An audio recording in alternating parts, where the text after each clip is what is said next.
વિશ્વ પર્યાવરણ દિવસ નિમિત્તે વડોદરા શહેર જિલ્લા કલેક્ટર કચેરી ખાતે વૃક્ષારોપણ કરવામાં આવ્યું। જિલ્લા કલેક્ટર દ્વારા લોકોને વિશ્વ પર્યાવરણ દિવસ નિમિત્તે પર્યાવરણને બચાવવાનો સંદેશ આપ્યો। વિશ્વ પર્યાવરણ દિવસ દર વર્ષે 5 જૂનના રોજ સમગ્ર વિશ્વમાં ઉજવવામાં આવે છે અને આ દિવસે લોકોને પર્યાવરણ સંરક્ષણ માટે જાગૃત કરવામાં આવે છે અને વિશ્વ પર્યાવરણ દિવસની અલગ અલગ થીમ હોય છે। આ વર્ષની થીમ પ્લાસ્ટિક પ્રદૂષણનો અંત રાખવામાં આવી છે અને યુનાઇટેડ નેશન્સ એન્વાયરમેન્ટ પ્રોગ્રામ અનુસાર પ્લાસ્ટિક પ્રદૂષણ વિશ્વના દરેક ખૂણે ફેલાઈ ગયું છે। તે પાણી પીવાથી લઈને ખોરાક અને આપણા શરીરમાં જઈ રહ્યું છે, જે ચિંતાનો વિષય છે।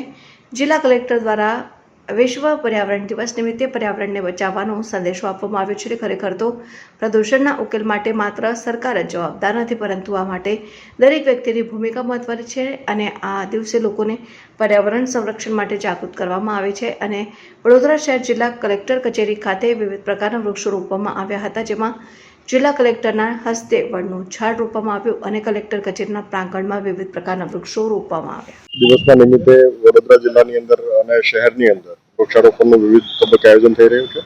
એના ભાગરૂપે જ આપણે જિલ્લા સેવા સદન ખાતે પણ વૃક્ષારોપણનું આયોજન કરેલું છે।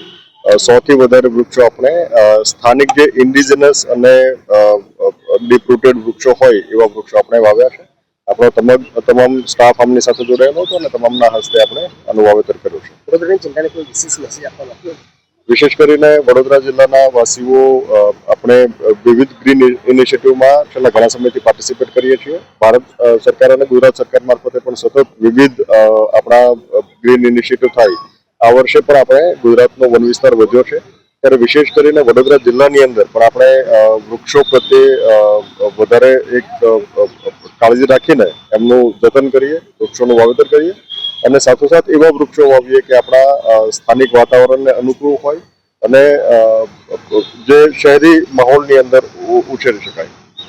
ખાસ કરીને વાત કરીએ ગ્લોબલ વોર્મિંગ છે, પાછળનું કારણ પણ પર્યાવરણનો નાશ થઈ શકે એવું માની શકાય। આપ શું કહેશો ગ્લોબલ વોર્મિંગ? વિશેષ કરીને આપ બધા એમના ગ્લોબલ વોર્મિંગના ડાયરેક્ટ અને ઇનડાયરેક્ટ કન્સિક્વન્સીસથી વાકેફ છીએ। અલગ અલગ એમના રેનફોલ પેટર્નથી લઈને દરેકમાં એ રિફ્લેક્ટ થાય છે।